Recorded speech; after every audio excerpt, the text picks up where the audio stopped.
I wanted to have a camping trip that would never end, number one. And number two, I wanted to be able to see if I could live off the land truly. We knew at some point we were going to go live in the bush and, you know, do a little subsistence lifestyle, you know, just live close to the land, you know, immerse ourselves in nature. Right there, right on the edge of there. So it's just a hair over 100 miles from town right there, and you know, it's to be far, far, far away from people. You know, in a storm, you might as well be on Mars. It's you can't get back. It was extreme, and it was far out there, and every aspect of both of our beings was tested out there continually. We likened it to jumping off a cliff when we did it.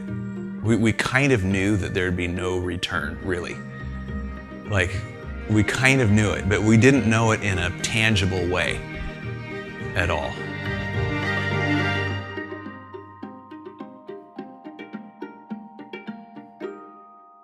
There's Angela, freaking 17 years ago. For them at that young age to be talking about going out into the bush in Alaska and building a home and starting their lives and living in the wilderness was just remarkable to me.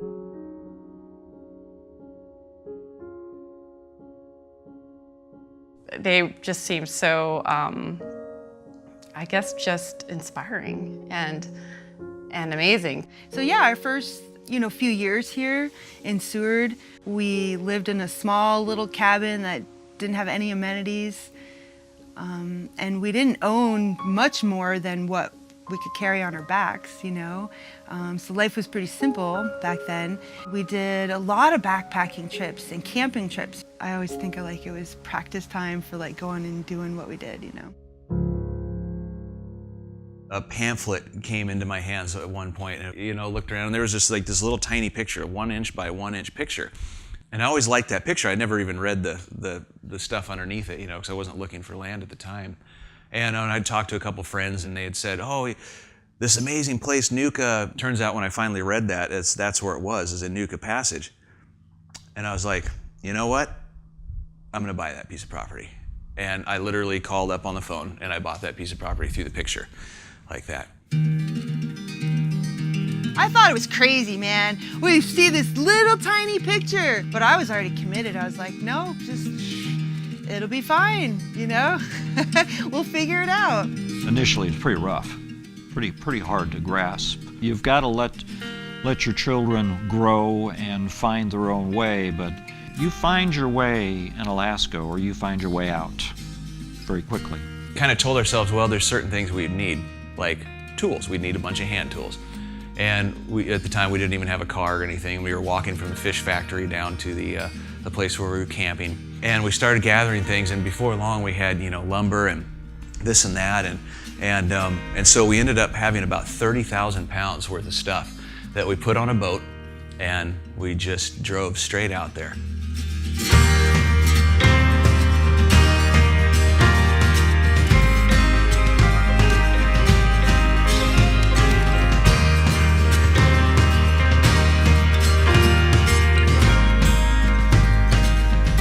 The boat captain that agreed to take us out there, he didn't know what he was getting into. And if he had known and still agreed to do it, he would have charged us a lot more. We started unloading onto the beach 100 miles from here and put everything onto the beach in a crazy storm. And because there was a storm, we ended up putting our stuff like farther away from our loading zone that we wanted to go to. He dropped us off out there, and it was storming. He couldn't even get close to the beach. There was these big waves. Jeff was just chucking like boxes into the water. So we were about 3 miles away. And so, you know, picking up a sheet of plywood, you know, you carry it 1 mile and you set it down. And then you come back a mile and you pick up one more sheet of plywood and you carry it a mile. And then you go back and you do that 4 times, and then all of a sudden you've walked that many miles. Well, you still got 2 more miles to get it up to the property. And then, you know, you put the kayaks together with a couple of boards, and you know, you split the kayak paddle in half, and I paddle on this side and she paddles on this side, and we get it down the lake, and then we start hiking it up the hill there to the building site, and 26 miles later you have your 4 sheets of plywood there for the day. And then you start again the next day.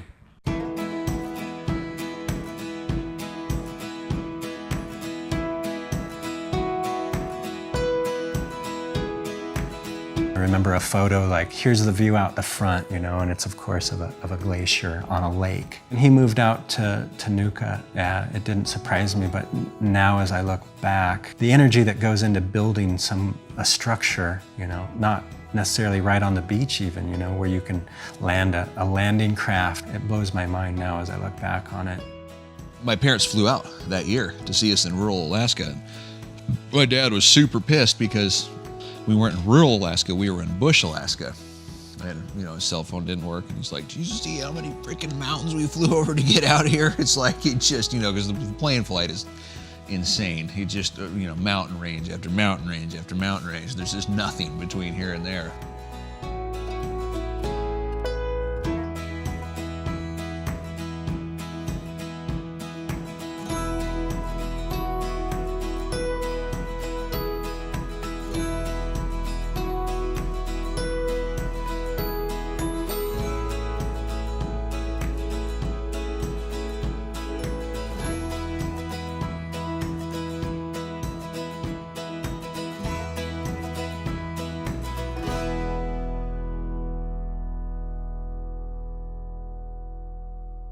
We had been working for 60 days, if I'm 63 days or something like that. We weren't getting far enough, fast enough for the approaching winter.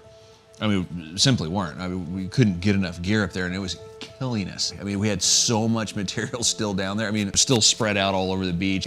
There's just no way to get it up. So they flew Angela out that summer, flew her back to Seward, Alaska, and they bought us a four-wheeler.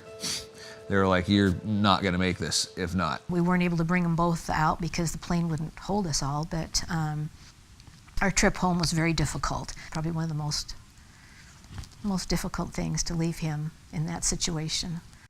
I was putting the last sheet of metal on that house, and it snowed that day. Like literally while I was up on the ladder, the first flakes of snow were coming down, and I was putting the last screws into the metal like that. It was like, okay. It was really close to our pickup time, so we were able to fly out, and we went back to town for about 2 or 3 weeks, and then we went back out there for the winter time, and that's when it got really intense. You know, we don't really realize here in society that the darkness plays a huge role if you don't have warm, well-lit places like the store, your friend's house, the bar, the library. Everything is artificially lit everywhere you go, and it's warm. In the wilderness, when you have one little tiny cabin, a little 12 by 16 cabin with 4 oil lamps, and you step outside and you can't see your hand in front of your face, like right like that, you can't see it. You realize you might as well be 5,000 miles away from anybody else.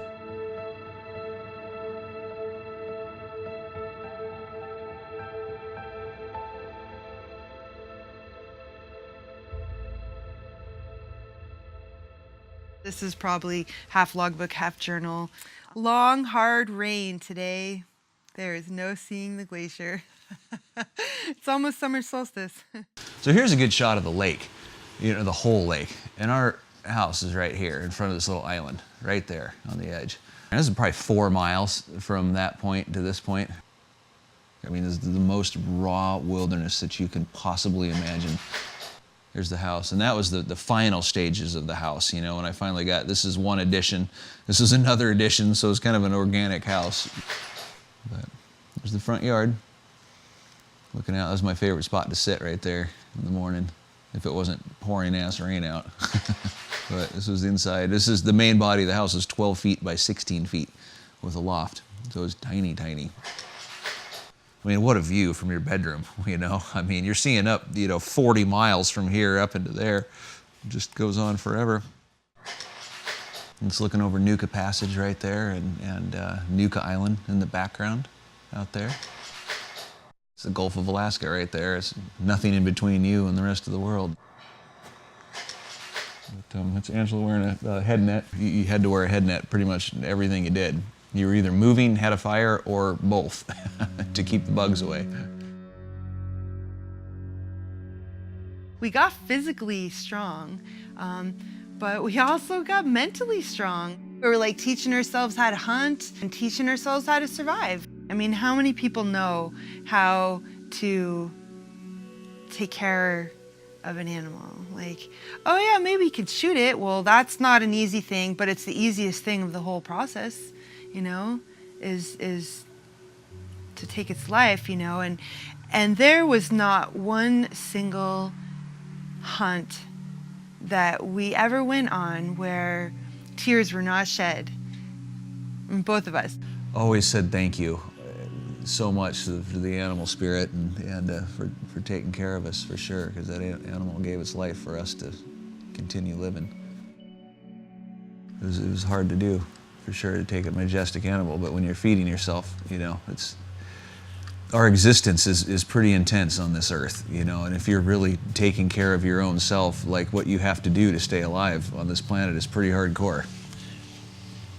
That's one of those things, you know, but you can see that we would take everything, you know. I mean, we'd even take that rib meat too.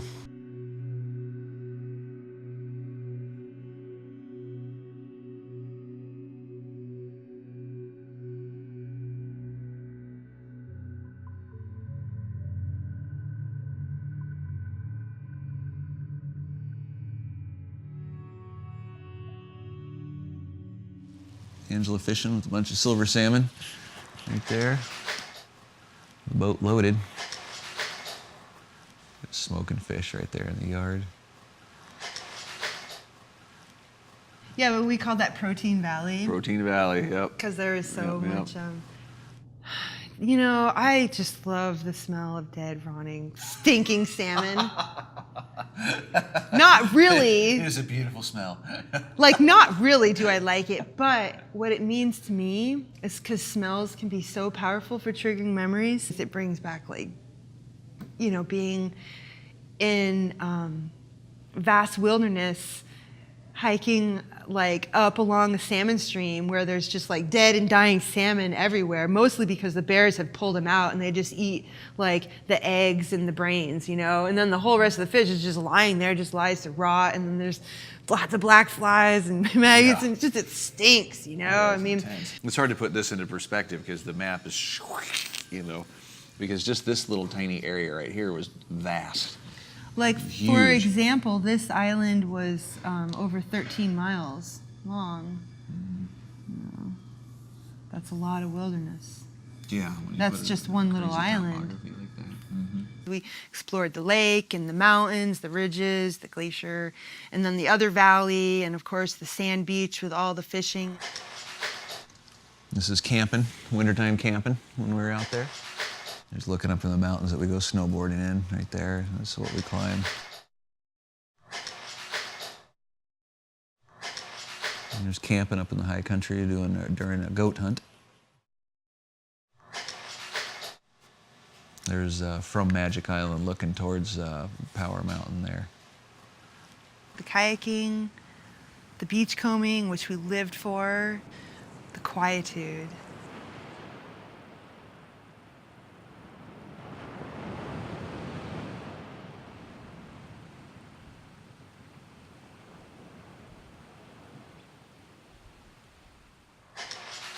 I was taken at solstice on one of the years that we were out there, right at midnight. There's a bear in the front yard. We saw 2 human beings in the first year that we were there. When we would hear a bush plane, like the world would stop, you know? The time stood still for a second. Whatever we were doing, we would drop, it would be like plane. Those sort of times we're like, there's a human being. That's a long time to not see other people at all, you know, and be completely cut off from society all the way around. You sink deeper and deeper into a what I call a heightened awareness, really. Everything is pertinent to your survival.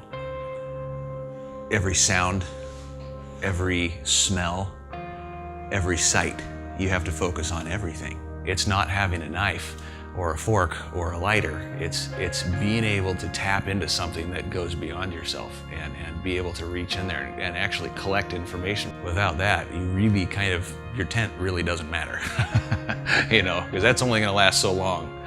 Intuition's forever.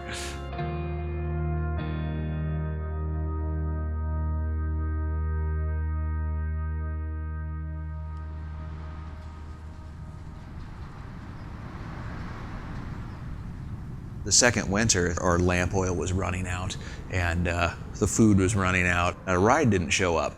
There was no satellite phone, no anything, no way to communicate at all. Their satellite phone went out and we didn't know. That was the worst experience of my life, going through that. You start wondering, well, you know, did they fall someplace? Were they hiking and did they fall off a cliff? Or did they kayak and a wave washed over them? And of course, all these things go through your mind. And we anguished over some things that winter. We were really worried.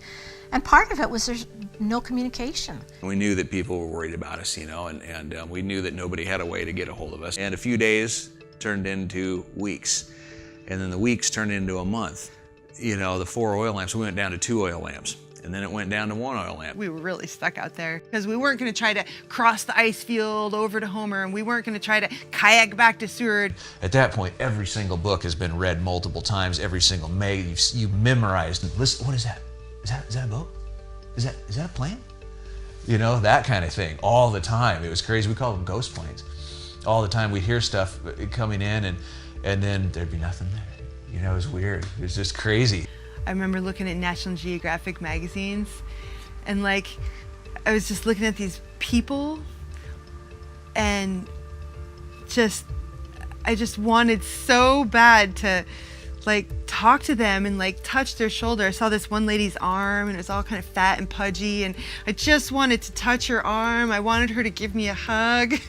Like I just sat and looked at this picture for like probably 20 minutes. I remember her looking at magazines and just being like, oh, people, you know, like humans in there. We were getting desperate, and we knew they were getting desperate. We just sensed it. I knew something was wrong. I had to do something, and I was terrified. So I told Ron, I said, I'm going to call the troopers. We start hearing a helicopter, and we were like, no way.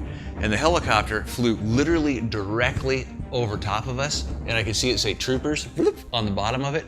And we knew, obviously, that they were looking for us, but they just didn't know where we were. I actually took a set of flares down there, and it was blowing so hard that I'd launch a flare off, and it'd just go right back into the forest.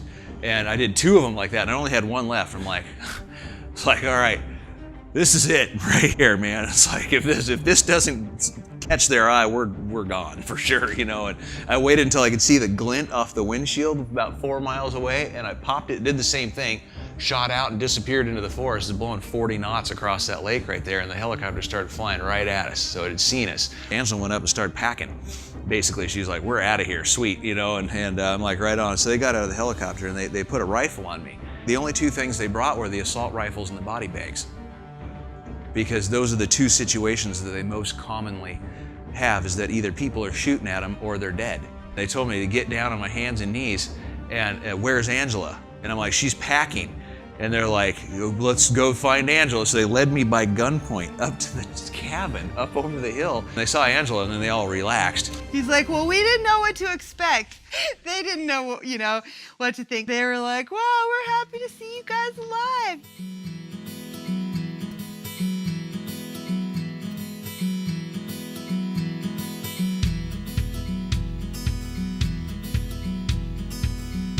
They're unique, not only for what they did, but I think who they are as people. And they are so passionate about just the wilderness and connecting with wild things. And that is evident. I mean, when you meet them, you know that. They worked extremely hard out there to build that place and to improve it every year. There were different people that came out at the end of that few years versus the naive young kids that went out there to see if they could live off the land. If you could have seen that place out of Nuka by the time they sold it. They had this darling house. They built a guest cabin where Ron and I would stay. It was beautiful, you know, from nothing, from rainforest. I think that Jeff and I both helped each other believe in the impossible.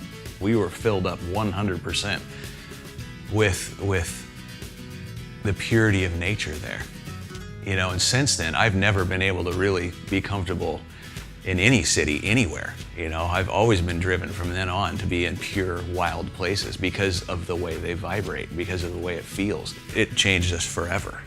Oh man, we bushwhacked up so many mountains. Yeah, we just made our own trails.